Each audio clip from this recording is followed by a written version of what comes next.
is NBC Palm Springs. Good evening and thank you for joining us tonight. I'm Sarah Sanchez. We begin with extreme heat across the west. Here in the Coachella Valley, temperatures hovering in the teens for the next week and a half. We'll get to that in just a moment. And it's not just the desert. Up and down California, the heat wave is putting pressure on our energy supply across the state. On Friday, California saw the first rolling blackouts in over 10 years. And earlier today, a stage 2 emergency was declared by CalISO. We're in the clear and no blackouts had to be made tonight. Conservation efforts were successful and energy usage was lowered. Earlier today, Governor Newsom talked about the stress the heat wave is putting on California's power grid. Urgently deploying resources across the spectrum, working to reduce our energy use. I signed an emergency proclamation that very specifically, very demonstrably, directly shifts energy consumption in this state. We're focused primarily on large energy users, and we are shifting to their backup power so they can utilize that power during the peak hours. And those peak hours are 3 to 10 p.m. The California Independent System Operator, or CalISO, had this to say about the state's energy grid during a virtual news conference. We have a perfect storm going on here. And usually when we have enough capacity in California, if you count what's in California and you count what we normally get in the region. What we have is a situation where the entire region is more than hot. It's extremely hot, and that is a very much a contributing factor to this issue. We can't get the energy that we would normally get from out of state because it's being used to serve load natively. So that would probably account for another 4,000 or 5,000 megawatts and could very well have closed the gap. This is a live look now at our Agua Caliente Casino cam in Rancho Mirage. Of course, it's nighttime and we can't see those clear skies out there, but NBC Palm Springs Chief Meteorologist Mike Everett has a better picture at the conditions we saw today and what we're expected to see. Mike. So it may be nighttime and it may even be after 11 p.m., but it is still just not nice out there. I just literally stuck my head out a moment ago. We've got a lot of moisture, humidity coming up from the south that is mixing with that daytime heat. It feels like Florida out there. Humidity's running about 20-25%. We'll take a look at that in a moment. Want to talk to you about rolling blackouts. We were chatting about this on Friday night as we were going into the weekend, but just a quick reminder here that this dovetails almost perfectly with your summer earthquake plan. Make sure you got plenty of water on hand because, well, it's summer in the desert. They say about 1 gallon per person per day is a pretty good guideline to have there. Keep your car gassed up just in case, because if we do run out of electricity, your car's air conditioner could be a good source of air conditioning. In the most extreme cases, you can go outside, get in your car for about 10 minutes per hour to get yourself reacclimated, and keep extra ice on hand as well. So some extra trays into the ice tubes there and make sure you got that on hand just in case you need it. Limit daytime electricity use. This one's huge, especially in terms of what the governor was just talking about there, is run your appliances, especially your dishwasher and your washing machine, in the overnight hours. That way you're not doing it while air conditioners are stressing the power grid. And always be aware of where your cooling centers are. You know how you can do that? Go to NBC.com or NBCPalmSprings.com, and we've got all the local cooling centers there for you. Massive heat wave, we already knew about that. Ridge of high pressure has got the entire region lit up. This is not just a Coachella Valley thing. This has now been extended. It kicked in on Friday, will be in place until at least Thursday. I'll show you some numbers coming up and you'll understand perfectly. Taking a look at numbers, 114 is where we got to today. 118 is the record, but several places, including Borrego, San Jacinto, the town, not the mountain, and Idlewild, broke records today. In fact, Idlewild was the hottest it has ever been in August. 98 is where they got to today. Still hot here, 103 at Palm Springs International. Still never got that switch around to the northwest. I'll show you why, because we've got a storm system that's moving in from the east right now. We can take a closer look at that coming up in the full forecast. Next 3 days brought to you by Comfort Air are going to be hot, hot, and hot. In fact, it looks like we're going to stay in this extended pattern. We'll see if we can find some silver linings coming up. Now an update on some of the fires burning in Southern California. The Dome Fire in San Bernardino County broke out last night in the Mojave National Preserve. It has burned more than 40,000 acres. The Apple Fire in Cherry Valley is fully contained today. It started back on July 31st, burning more than 33,000 acres. It cost $51.8 million to fight that fire. It's the largest in the region in over a decade. The Range 2 fire in the Los Angeles area has burned 2,200 acres so far, 7% contained. Police are looking for 36-year-old Palencia Osman. Investigators say he intentionally started the fire. There he is. Police do warn he might be violent. Congressman Raul Ruiz is heading back to Washington, having been called back by House Speaker Nancy Pelosi for a Saturday vote on a funding bill for the Postal Service. The USPS has become a major component in the presidential election, and now amid growing criticism, the White House says no mail sorting machines will be taken offline before the election. No mailboxes will be removed either. Our Olivia Sandusky has more on these new developments. We're going to run it well, and we're going to not lose so much money. President Trump assures the country the United States Postal Service is running well. But the American Postal Workers Union expresses their own concerns as the agency reports billions in losses. Our current administration, president, and new PMG are attacking us and trying to take away everything that we have worked hard for. This isn't a political issue, you know.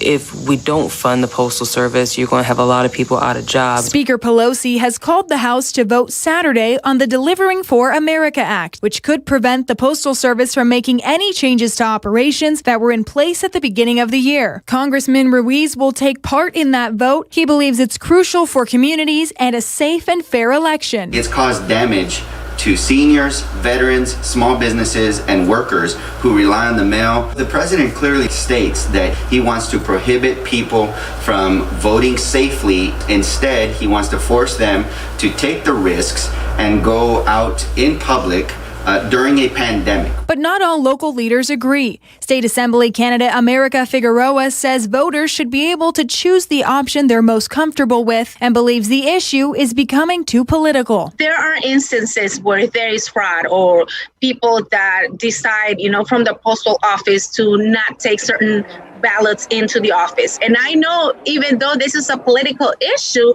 but don't try to bring your party or your position up using this issue, because that's not what the people needs right now. Olivia Sandusky, NBC Palm Springs.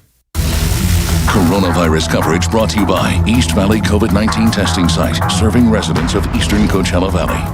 Here are the latest COVID-19 numbers for Riverside County and the Coachella Valley. Remember, this is a 3-day total because the county doesn't report numbers on weekends.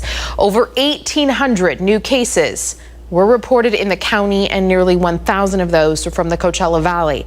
31 new deaths were reported in the county, and 6 of those are from the valley. A new study finds racial and ethnic disparities in COVID-19 hospitalizations. It reviewed hospitalizations over a nearly 2-month period in a dozen states. It found Black, Latino, Native American, and Alaskan Native people were disproportionately hospitalized for COVID-19. In other words, their percentage of hospitalizations was higher than their makeup of the state population. An increasing number of children have become infected with COVID-19. That's according to the CDC. The agency says as of August 3rd, a little over 7% of all reported cases were among children. The CDC also says the number and rate of cases in children have been steadily increasing from March to July. The true infection rate in kids, though, is unknown, in part due just to a simple lack of widespread testing. The University of North Carolina will move completely online as more and more students have tested positive. The university reported 4 coronavirus clusters within a week of starting classes. A total of 130 students have tested positive, and more than 500 are in isolation or quarantine. Now to a You Ask, We Investigate report. A mother of 4 in Desert Hot Springs is taking legal action after video captured her landlord hopping a fence and allegedly disconnecting her air conditioning. And that day, there was excessive heat. Our Daytona Everett explains what happened and the protections tenants do and don't have when it comes to their landlord. By the grace of God, we caught this video, and there he was on the video, just hopping over. Kertrisa Washington says the man in this video is Chris Dennis, her landlord. I have 4 kids that live in this house. He took the disconnect out of our air conditioning unit so that our air conditioner would stop working. When Kertresa's house started getting hot, she started getting suspicious. Multiple air technicians told her the disconnect was missing, a part which makes the AC run. When she looked back at her camera, she says she was shocked to see her own landlord with what appears to be the disconnect in his hand. It's been a nightmare. NBC Palm Springs reached out to the landlord. His wife explained the situation, saying he wasn't trespassing, that Kertresa knew they were doing repairs and wanted them, and that they've had continuous problems with her. They declined to do a recorded interview. The day after Kertresa posted the video on her Facebook, she says she received a 3-day notice from Chris, along with messages asking for a rent payment. But she stopped paying her rent when she knew a foreclosure could be coming soon. I got this nice little letter from the bank giving us, it's a notice of foreclosure sale, kind of giving me my tenant's rights and how to move forward. From that, I stopped paying the rent. Kertresa says she's always been a good tenant, nothing to make the landlord take this type of action. So now she's the one taking the action, legal action. I'm not okay with it. I'll never be okay with it. So with that being said, we are moving forward in the court of law now to pursue justice. In your eyes, does this tenant have the grounds to pursue a lawsuit? Yeah, she can sue the landlord for trespass. There are only certain grounds under which a landlord can come onto the property under Civil Code 1954. Ken Carlson says he's been inundated with calls from tenants about landlords taking desperate measures. We've seen landlords using restraining orders to have a judge evict a tenant without any hearing. I think we'll see other efforts by landlords as the tsunami of evictions hits starting September 2nd. There are more laws protecting landlords' rights than there are tenants' rights. Daytona Everett, NBC Palm Springs. And a reminder, if you have a story or an idea you would like us to look into, you can always email us at news@nbcpalmsprings.com. A Palm Desert man has built a mobile museum on African Americans in aviation, and now he and an intern with the National College Resources Foundation are making a cross-country trip with the mobile museum. They'll stop at 25 major cities to educate and inspire through a piece of history that's rarely taught in school. I hope to inspire generations to reach their goals and their dreams, whether it be flying, whatever the profession is, to be a contributor to society. They start in Palm Springs at the Air Museum, and their destination is the March on Washington on August 28th. This will be the 57th anniversary of the Civil Rights March. When it comes to cannabis research, scientists have long faced hurdles to get federal approval. But now, for the first time, a lab is set to receive a contract with the federal government, and the team will set up their lab in the Coachella Valley. This is not a dispensary or grower. This is a state-of-the-art research lab like never before. Our Regina Rita has more. Well, they're recreational. Ours is medicine. Mark Crozier, the CEO of Royal Emerald Pharmaceuticals, wants to make it clear his 3 million square foot facility is not a dispensary. They're focused on science, research, and development. The company is already the first in the nation to get a government contract to work on medicine derived from THC and CBD. Now they're working on getting approval from the FDA. Nobody's done clinicals. Nobody knows the attributes, what it will and won't do. That's what we're going to prove or disprove. The facility will manufacture non-addictive medicine. It will be used to treat veterans and first responders that suffer from PTSD. Unfortunately, for a lot of people, the opioid addiction, pain medicines and things where it's just everybody gave them opioids. And now we have a huge opioid problem with the veterans, and not just veterans, but everybody. City officials say the scientific facility will change the perception of the city, not to mention the 400 jobs it will add. But some residents are concerned that the cultivation can end up in the wrong hands.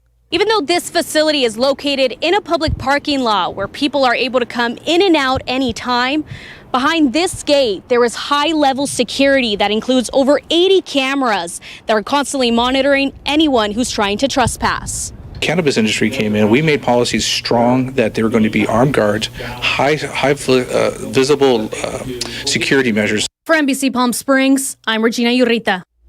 Coming up next, the first day of the virtual Democratic National Convention wraps up. We'll take a look back at today's speakers. That's after the break. Plus, who isn't a fan of pepperoni pizza? Doesn't everyone like it from time to time? But the pandemic is affecting pepperoni supply across the country, and we'll explain why.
COVID-19 is forcing the 2020 presidential race all online. Many Americans turn to their devices to show support during the virtual Democratic National Convention tonight. Alice Barr has more. We the people. The Democratic National Convention kicking off tonight with a theme of party unity. Even though delegates and speakers are scattered across the country. What better way to gather than all across America? Without the cheering crowds, Democrats hope their message will stand on its own, drawing a sharp contrast between running mates Joe Biden and Senator Kamala Harris and the current administration. Michelle Obama, the immensely popular and influential former First Lady, making the case that her husband's vice president is ready to lead. I know Joe. He is a profoundly decent man, guided by faith. He knows what it takes to rescue an economy, beat back a pandemic, and lead our country. One-time rival Bernie Sanders trying to win over his own supporters for Biden, arguing President Trump is dangerous. In an unconventional move, several Republicans speaking out against the Trump presidency. It's a path that's led to division, dysfunction, irresponsibility, and growing vitriol between our citizens. Governors Gretchen Whitmer of Michigan and Andrew Cuomo of New York zeroing in on fighting the coronavirus pandemic. Leadership matters, and it determines whether we thrive and grow or whether we live or die. Biden himself making a pop-up appearance in a conversation on racial justice. I may be kidding myself, but I think the people are ready. I think people are ready. We just got to keep pushing. We can't let up. Biden and Harris setting the tone on night one of the convention, seeking to pull their party together for the fight ahead. In Washington, Alice Barr, NBC News. Mike has a look at our forecast. He's standing by. Mike. Sarah, I got a live look for you, courtesy of our Agua Caliente Casino Cam. Nobody on the streets right now. Wait, never mind. There's a couple people walking, there's a couple people driving, and there's the Cultural Center taking shape. We are going to be tracking more hot, humid weather when we come back. But I got some good news for you. Stick around. We'll be right back.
Welcome back. Another live look. This one courtesy of our Walter Clark Cam. And this time I can assure you there are no people crossing the street. In fact, we're not really seeing any traffic out there. What the camera isn't picking up on is the air that you can cut with a knife tonight. It is not only still hot out there. Look at this straight below me here. See how it says 103 still?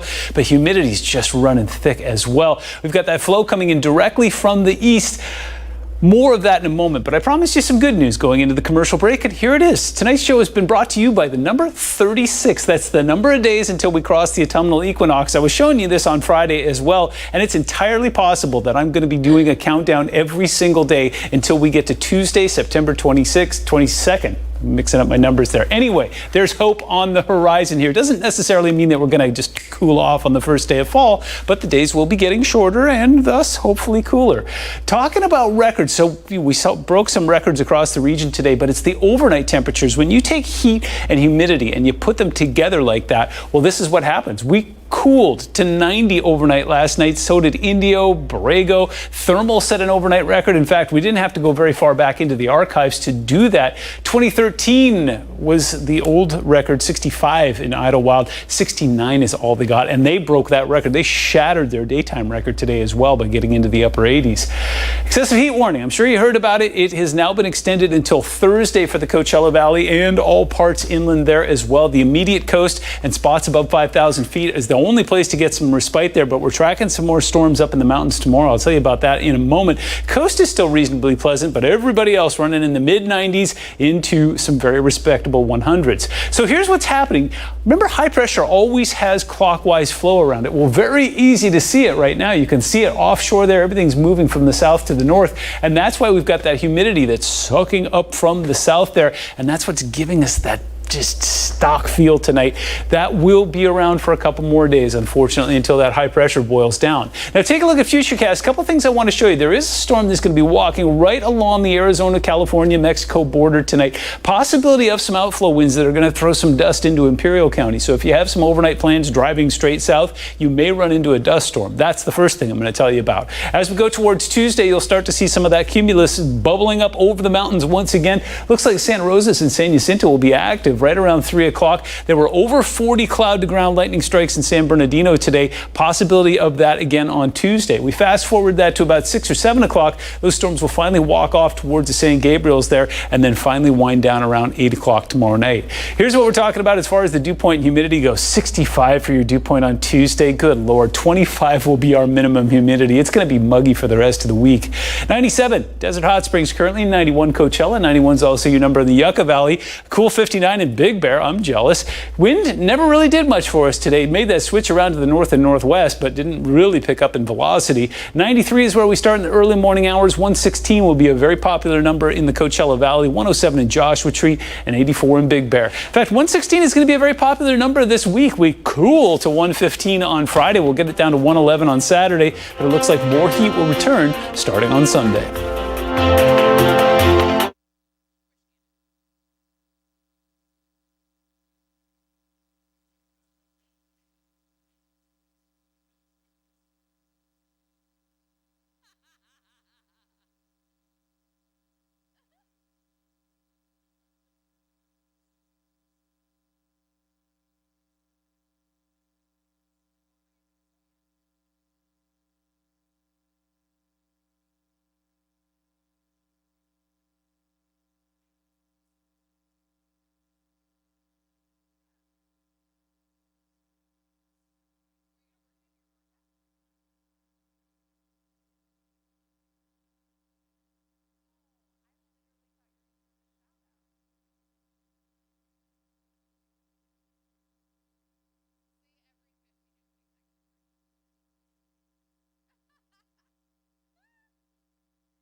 Domino's is going on a hiring spree. The company is trying to fill more than 20,000 positions.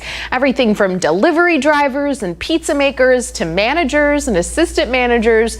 So polish up your resumes because I order Domino's veggie thin crust once a week. But one thing you might not find at Domino's is pepperoni. According to Bloomberg News, pizza shop owners are paying as much as $2 more per pound than before the pandemic. Pepperoni is labor intensive and has a low profit margin, so some producers have opted to make less during the pandemic. Sports is up next. Stay with us.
Welcome back. Time now for a check on your NBC Palm Springs sports headlines. It's finally NBA playoff time in the Orlando bubble. 4 games kicked off the playoffs today. The 3rd-seeded Nuggets beat the 6th-seeded Jazz 135-125 in overtime in the first game of the day. Donovan Mitchell of the Jazz scored 57 points in the loss. That's the 3rd most points ever in a postseason game. The second game of the day saw the 2nd-seeded Raptors taking on the 7th-seeded Nets. The Raptors are the defending champs because, they're Canadian and, they're basketball legacy. 134-110. Next was the 3-6 matchup in the East. The Celtics versus the Sixers. The Celtics took the dub in a close one, winning 109-101. And in the final game of the day, the 2nd-seeded Clippers took on the 7th-seeded Mavericks. The Clips won another close one, 118-110. 4 more games on tap tomorrow. Magic Bucks at 10:30. Heat and Pacers at 1. Thunder and the Rockets at 3:30. And the Lakers and Blazers at 6. All those games will be on TNT if you just want to park yourself on the couch. Another Coachella Valley baseball player makes it to the show. Tyson Miller, the former Shadow Hills High School standout, made his MLB debut today with the Cubs. He got the start, and in 2 innings of work, he gave up 1 hit and 2 earned runs, a Brad Miller home run. He also walked 3 batters. The Cubs did go on to win, though, so he took a no decision for the day. Congrats to Tyson, representing the Coachella Valley on the big stage. That's going to do it for sports. We'll be right back.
Album of all time.